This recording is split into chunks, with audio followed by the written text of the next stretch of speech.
So welcome to Lancefield on the Line. My name's David Lancefield, and I'm delighted to welcome Ron Carucci. Ron is a leadership guru, an 8-time author of best-selling books, a co-founder and managing partner of Navalent Consulting, and a wonderful family man and generous person. And Ron, delighted to have you here today. Thanks for making the time. David, I would make time to go to the Arctic with you. It's such a delight to spend time with you. Good to be with you. Fantastic. I'm good, but I'm not sure I can promise that today, but you never know. One day we might. You have just finished the manuscript, I believe, on your 9th, not 8th, not 7th, 9th book.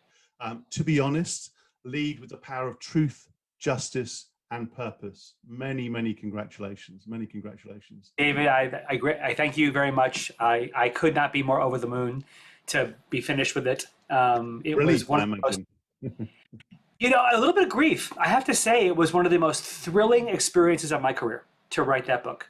When you're curating dozens and dozens of stories of exemplary human beings and people you would long to emulate a fraction of, who doesn't want to bask in those stories longer?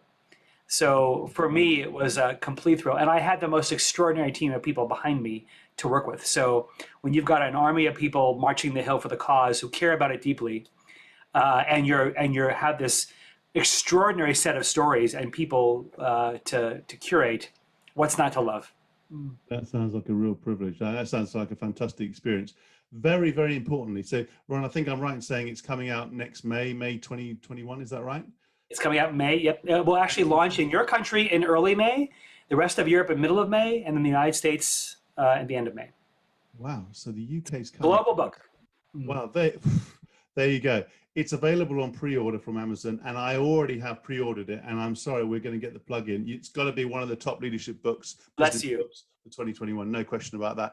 And I was checking out your LinkedIn profile, Ron, and I tell you, I've read a few and reviewed a few and prepared a few of my own.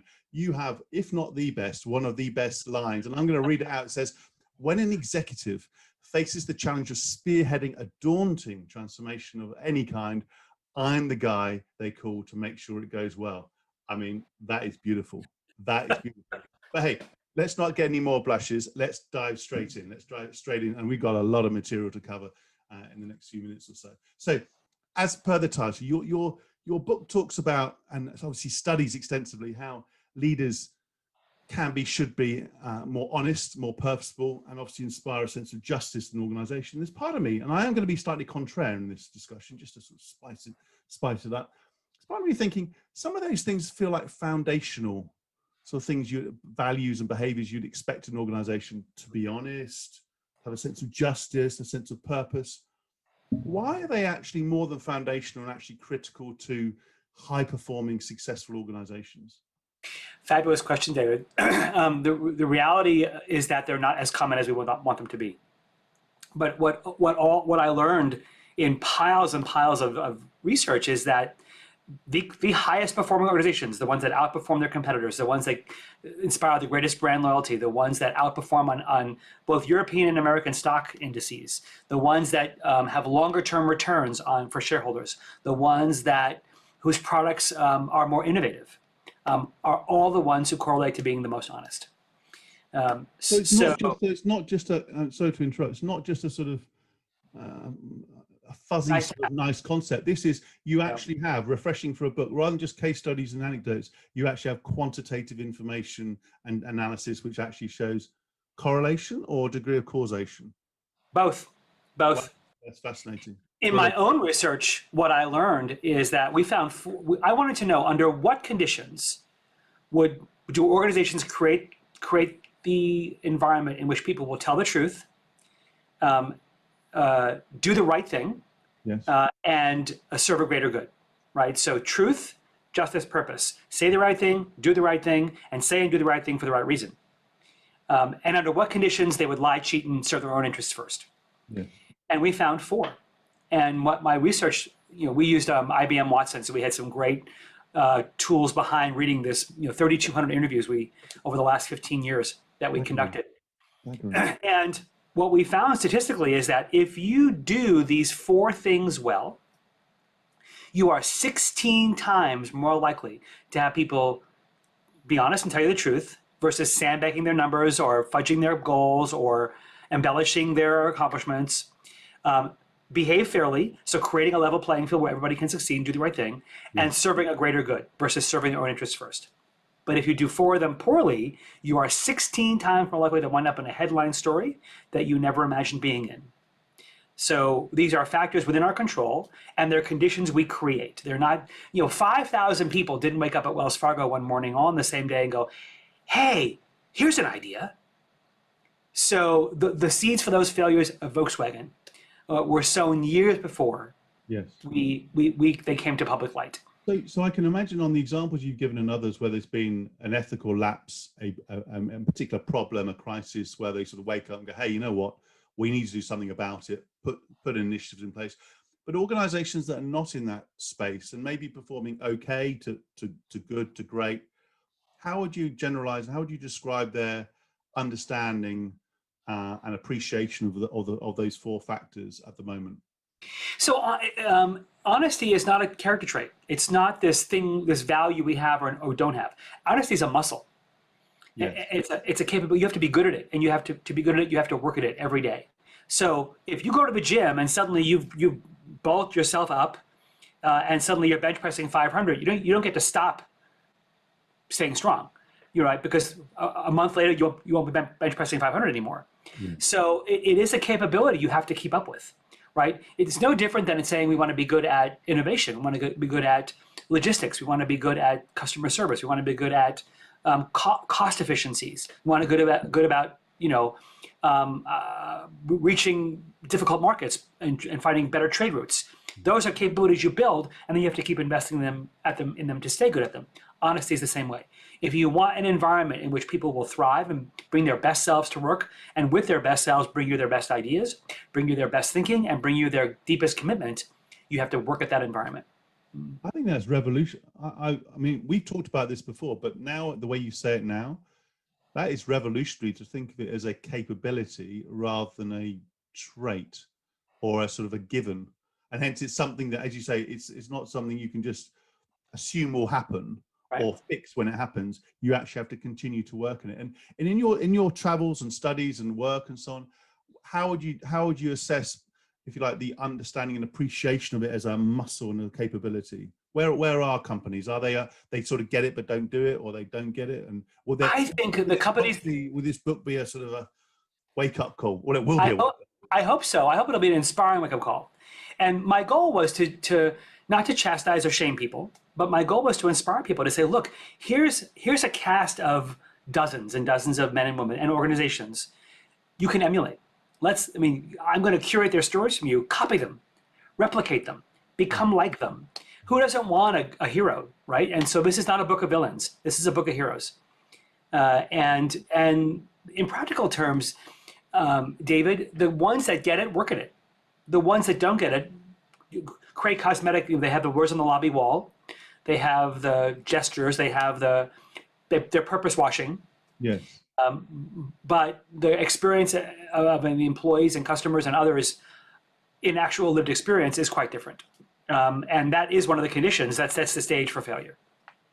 If you looked at the activities of one of the case studies, one of the organizations you looked at, were there particular moments or particular points in their typical life cycle where they intervened, they sort of acted proactively in order to create that environment? Were there particular moments? Well, like many cases of change in our lives, pain is often a good motivator. And so sometimes it is a crisis or a scandal or a regime change where you have a fresh set of eyes and a fresh opportunity to sort of bring something different to the table. Yeah. So there's always an inflection point that gets people to hit the pause button and go, we have an opportunity here, or the market's given us a mandate here, and then you either accept it or you don't. But often there's some predictive inflection point that suddenly wakes leaders or boards of directors or owners up to wonder, is there more to this than just accounting for our money, or is there more to this than just shipping product, or is there more to this than just sometimes it's an existential crisis of a leader who just wakes up one day and goes, what's the point of all this, right? And their own empty soul that has them waking up to their own addictions or their own demons and understanding that this, Wow. and the 10,000 people that I lead, by the way, I'm casting a pretty dark shadow over them as well. And so the wake up call or the moment of inflection can come to a community or a system, or it can come to an individual. And if you do have that wake up call, you know, a leader wakes up one day and says, I need to change. This is what I'm doing is terrible. My mindset's wrong and so on. There's that moment, and then obviously translating to her or his leadership team. And then I'm talking about traditional organization and then to the organization. How do you possibly scale, you know, effectively changing, and I simplify, a dishonest to an honest organization, or an organization with maybe purpose washing, but little purpose to, you know, living and breathing purpose. How do you act? Because I can imagine the intent being relatively straightforward to craft. I can imagine the momentum being straightforward to sort of ignite, but then scaling it across an organization, across the whole system they work. How do the best do that? Well, the first thing that you should do is call David Lansfield. That's no, it's your book, Ron. It's your book. You know, it's interesting. The great thing about the statistical models that showed us is that it's not an all or nothing proposition, right? So if you, on each of these 4 dimensions, if you make moderate improvements in any one of them, you get moderate improvements in honest behavior, right? So it's like an equalizer on a stereo. It's not a revolutionary thing. You just continue to put one foot in front of the other. So, for example, one of the findings was the issue of being who you say you are strategically, or duplicity, right? So we all have words that describe who we are. We say we have missions and visions and values. We have purpose statements, and then there's the lived experience. And what we know is that if you are who you say you are, if, in other words, that your employees and your customers and suppliers' experience of you matches those words, you are 3 times more likely to have people tell the truth, do the right thing, and serve a greater good. But if you're not, you're 3 times more likely to have people lie, cheat, and serve their own interests. So if you improve alignment between your words and actions by even 25%, you know, just talking about it more, or finding some way to measure it, you can improve honesty behavior by 18%. Right? So you have, perfection doesn't have to be the goal, but you have to start somewhere. You have to first acknowledge we're not as honest as we should be. We're not being who we say we are. These words are beautiful on the wall. They look nice on the mugs. They flash on the screensavers, and we have the beautiful ball caps and T-shirts. But the reality is, our employees are telling us by their behavior that isn't their experience of us. And I don't think leadership teams wake up and craft a new set of values or craft a new set of statements in the hopes of, you know, deceiving their employees. Like they don't start out by thinking, how can I pull one over their eyes and make them think we really care about this stuff? I think they believe that because they said it, it's true. That because they've declared it and because they really do intend for it to be true, that somehow this magical pixie dust gets sprinkled over the organization and suddenly people will just become it. And they don't have an appreciation for how their intentions have little to do with what actually happens in the world. And that takes to do that sort of, if you like, translation, takes real, I guess, care, takes real dedication, grit, and just keep doing it, keep trying. The thing I'm curious about from what you said is, I get the multiplier effects. How clearly did you see the impact on commercial performance? And the reason I ask that is not because I'm just focused on money, but you know, there are some organizations that they'll scoff at culture. They'll think, oh, that's all that sort of soft stuff. And you know, that's the away day material, as we would call it here. Even though they probably know that it's actually critical to performance. So they'll say, look, I've got my quarterly earnings targets. I've got my personal incentives to hit. Let's start on how what you said, Ron, helps me drive better short to medium term commercial performance. How did you get into that sphere? Well, here's what we know. We know that consumers are 77% more likely to change brands, which means change services, to one they actually believe is living a purpose they care about. Wow. We know that the ethical companies, those seen as most ethical, outperform the S&P 500 index by 15%. We know that brands that represent a promise that they actually keep, that aren't purpose washing, are typically get to charge a premium price and can command a higher profitable margin for their products, for it's sort of the purpose premium. We know that customer loyalty goes up by a huge factor when suppliers or those giving the goods and services take responsibility for mistakes. Yes. Before the customer has to point it out. So I could go on and on. There's a plethora of data that says that honest companies way outperform those their lesser honest peers. So, I mean, let me be provocative a little bit, if I may, with a sort of smile, which is, given there's a sort of intuition that this makes sense, given, the multiplier effects are very powerful and all of the indicators show that the impact on commercial performance, what is stopping people just starting more, starting or putting this on the agenda? Because when I talk to organizations, I haven't framed it in this way. I'm not the expert in this area, but it's not hit me as the sort of a critical capability. I've heard a lot about purpose statements, purposeful organizations, or that tends to be in the sort of corporate social responsibility sphere rather than in the DNA of the organization. But what do you think is getting in the way from, if you like, executives at whatever level really getting stuck into this area? Hubris. So it's typically their own success, their personal success, their market success that prevents change from happening. There's no sense that, why if it's not broken, don't fix it. Right. Where they're, interestingly enough, feeling the pain the most is when their top talent defects.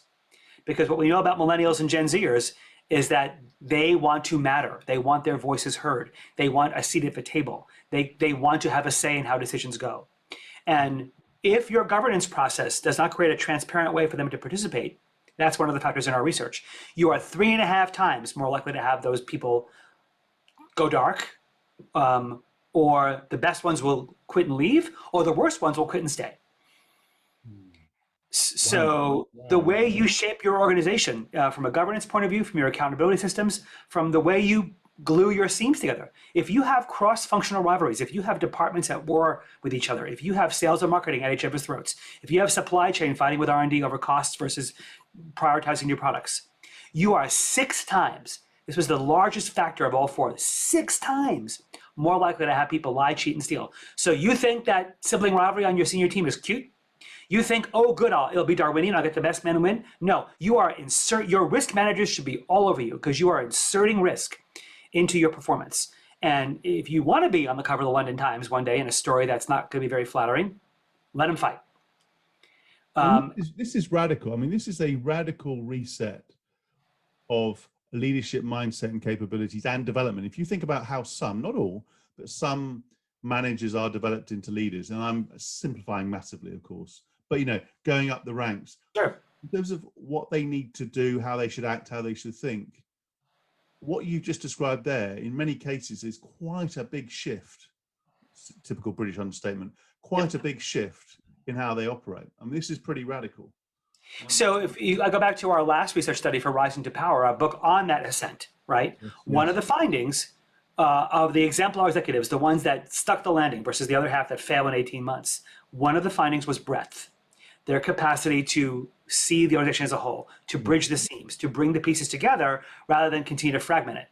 So that capability of breadth is what's directly required to create a more cohesive organization, to numb those rivalries. And competitively, if you're competing, let's say, for example, your organization competes on innovation, okay? Your innovation leader is not making that happen. It's at the intersection of your consumer insights, your research and development group, and your supply chain that you're able to get new products to market. Do you think those people see themselves as the innovation group? They don't. You're the only one that sees it that way. And unless you make them care that they see themselves as a whole, not 3 parts, they're not going to. Which means you're hemorrhaging cash and money, you're getting longer products to market, and you're risking quality of those products. So any of your capabilities that you compete against that you believe differentiate you from others and are the reason behind why consumers or customers choose you over somebody else, those happen at seams. Those happen at intersections of functions. And your job as a leader is to make sure those functions become capabilities and that they're seamless. They really are cohesive and a whole. Your job is to build bridges to bring them together. And if you're not doing that, we now know that you're also creating a risk that they're going to be, because when we fragment the organization, we fragment the truth, right? And when we fragment the truth, it's now my truth versus your truth, right? So when costs are out of control, R&D is saying, well, operations is spending too much on shipping, and operations is saying, well, R&D is just spending too much money on these dog products we can't launch anyway, and we have the scarecrow arms. You get to now be referee as a leader. And if that's what you signed up for as a leader, you picked the wrong job. So there are major performance implications. So it's scandal avoidance is not a reason to do this, right? That's not, if you're going to set out on a journey to sort of just avoid a problem, or because it sounds like a nice thing to do, don't waste your time. But if you want to create an organization that releases the best in people's performance, performs, that delivers the most innovative goods and services to your consumers, that turns the heads of people who are being serviced by your competitors and they come to you, and that makes people go home and I'm proud to be part of what you do, that's the reason to do it. And the thing that's powerful about this and what you just said, I mean, so many things, my head's buzzing, I have to say my head's buzzing already, is you combine a number of features, the sort of the rational part of this, which is the sort of, does it make sense? Do I understand the logic? There's this sort of quantitative sense. Do I believe it in terms of substance? Is there an evidential base? There's the financial impact of, will we make money from it?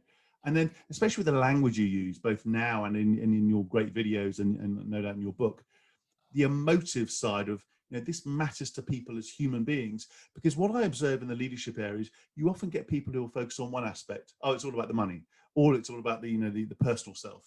But actually, if you're going to affect change and encourage people to think differently, actually we're influenced as human beings, as individuals and as professionals by all of those. It's like a smorgasbord. It's all of those factors at different times. And that's what I think, I have to say, that is one of your amazing skills. But let me pivot just for a moment, if I may, before you get in, which is, you went back, you talked about the inspirational stories that you curated through this process.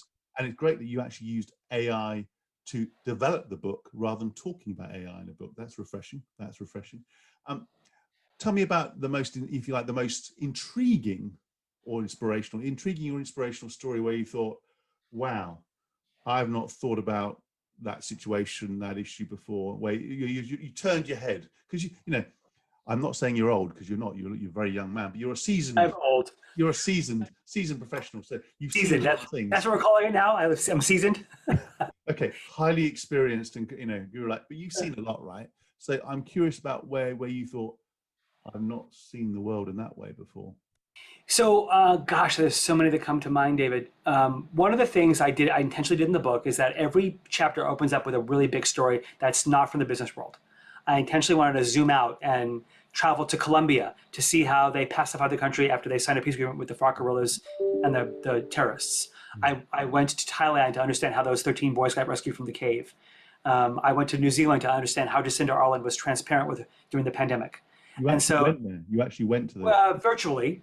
Yeah. Virtually. But you actually dived really into those case studies. And talked to some of them. I actually interviewed some of them. Yeah. I wanted to understand how restorative justice from ancient tribal rituals could help us redefine accountability today. So I actually talked to people in the Congo doing restorative justice. I wanted to understand how we get over this othering we do in organizations and how we could make our theys part of our we's. So I went to Los Angeles and talked to two members from rival gangs there, from the Crips and the Bloods, who came out of the gang life and formed a business together, a food business. And I spent the day with them at their food trucks, understanding how people who should statistically be dead, who had been in and out of jail their life, came out of places where they should have hated each other and are the best of friends and formed this amazing business. So I'm just teeming in, but here's the one that I think is the most provocative. Two companies, both in the 80s, very different industries, both learned that their products were poisoning people, even killing them. Wow. One company decided to completely cover up and ignore the situation.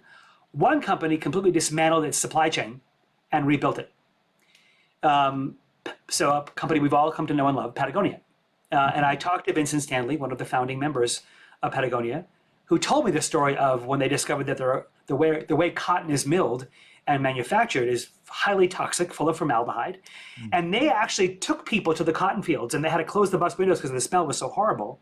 And they made the incredibly expensive and radical decision to say, we can only use organic cotton, for which there was not enough in the world at the time, to make their clothing. So over an 18-month period, they made the radical shift to do that. DuPont, which knew in the 60s and 70s as they made Teflon, something we all ate, the chemical C8 was toxic. They knew it was killing lab animals. They suspected it caused cancer in humans. They found that out for sure in the early 80s and completely buried all that information. Until a farmer in West Virginia started videotaping all of the cows that were dying and the teeth of the children that were falling out of their mouths of the entire town.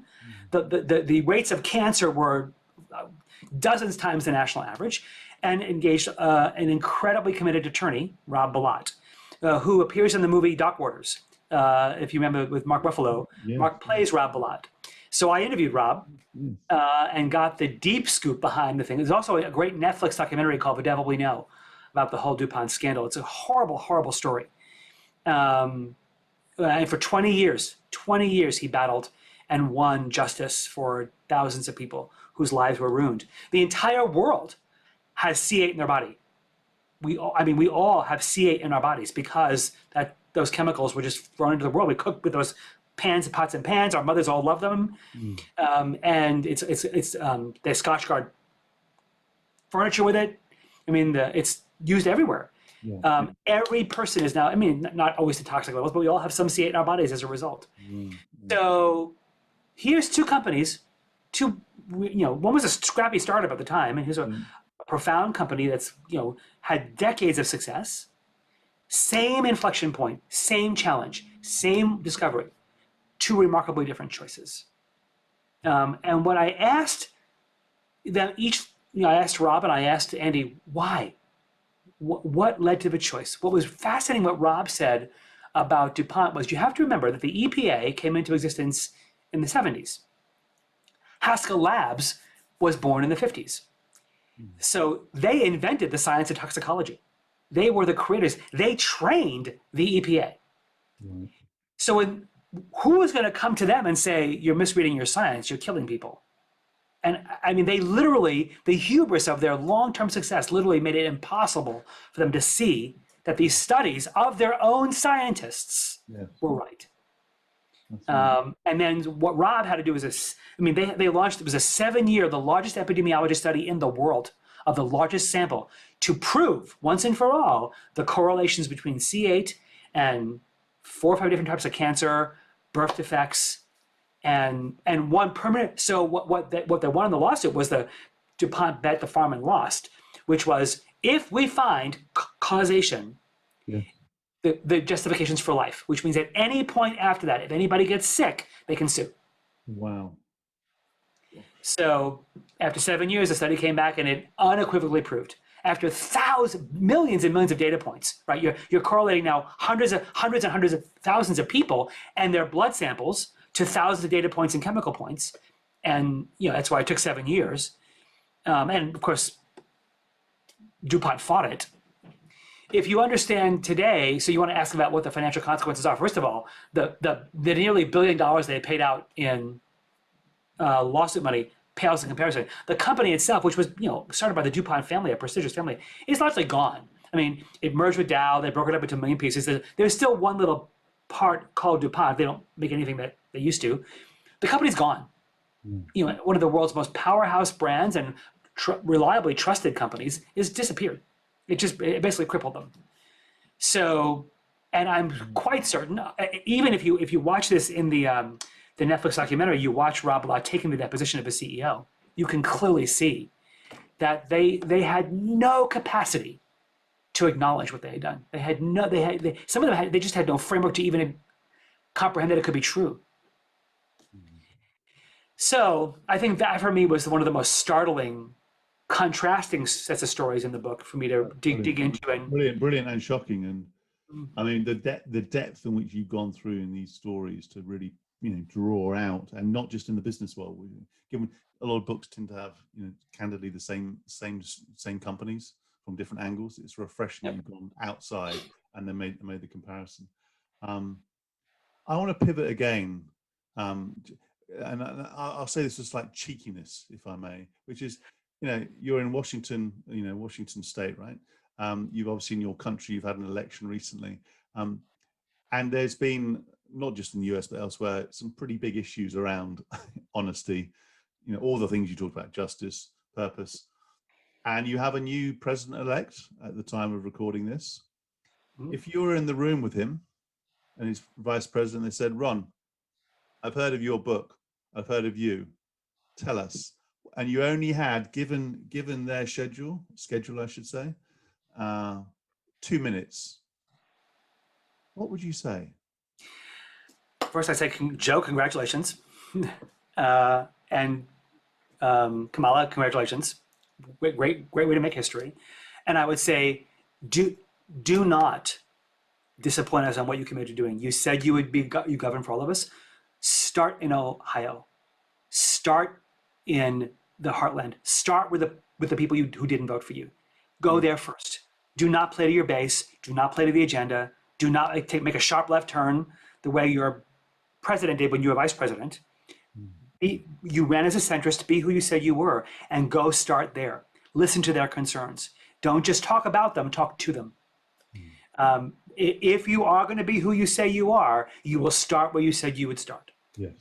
He's already considering Republicans for his cabinet, which is fabulous.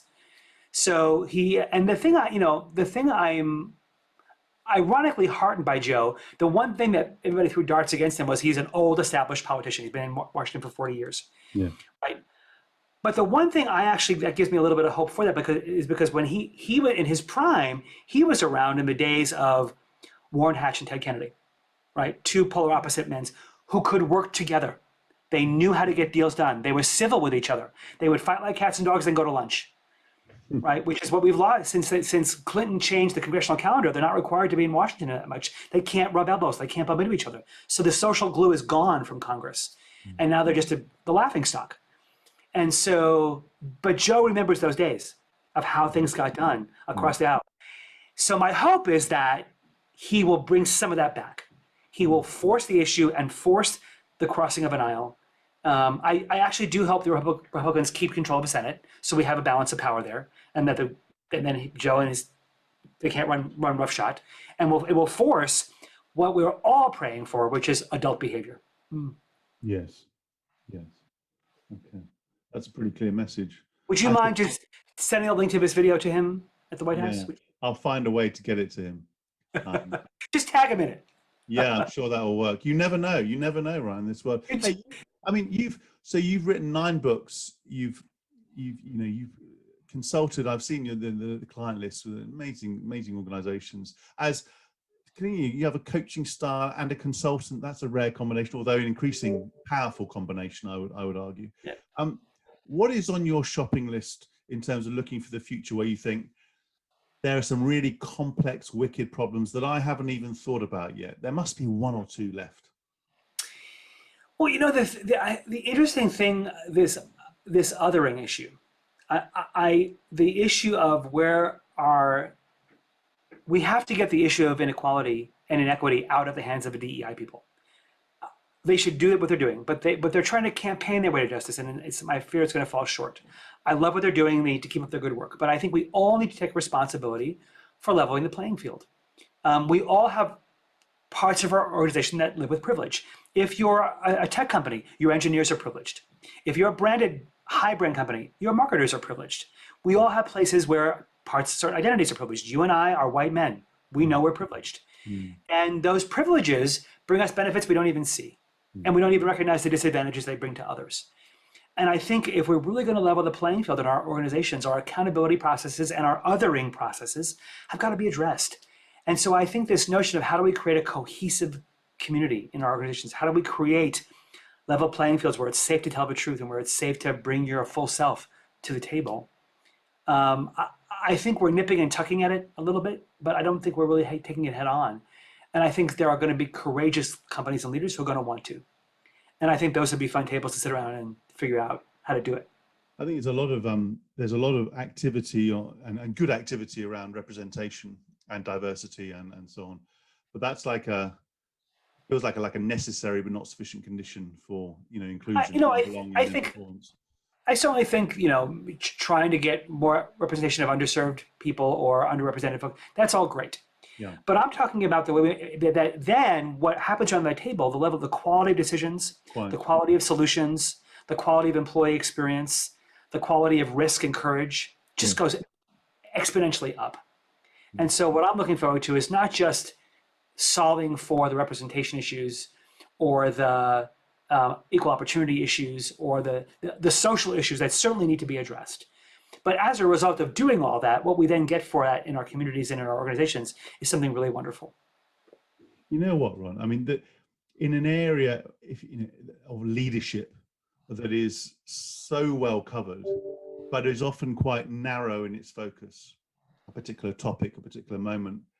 In this conversation and all of the work that I've read from you as a prolific author, your ability to bring it all together in terms of all the seams and connections and within both an organization and increasingly organizations within systems, given ecosystems and platform-enabled ecosystems, is very rare. And the ability to, if you like, use different stimuli and different styles from candidly soft and emotive all the way to hard-nosed commercial, that's really, really rare. And also the combination of just short-term practical nudges, shoves, actions you can take, as well as visionary steps and visionary sort of, if you like, paths that people want to tread. I mean, that's really, really rare. It's, it's inspiring. I feel quite emotional listening to this. I will look forward to reading the book and reading all your work. And I hope one day we get a chance to work together. But Ron, I'm really, really grateful for your time. This was another edition of Lancefield on the Line. If you like it, please click on like and see all the other interviews. And Ron, thank you ever so much. David, it's a delight. You are a treasured friend and human being, and I'm so glad we're to be on the planet with you. And I do indeed hope together we get to join forces. Enjoy yourself. Thank you. Thank you very much.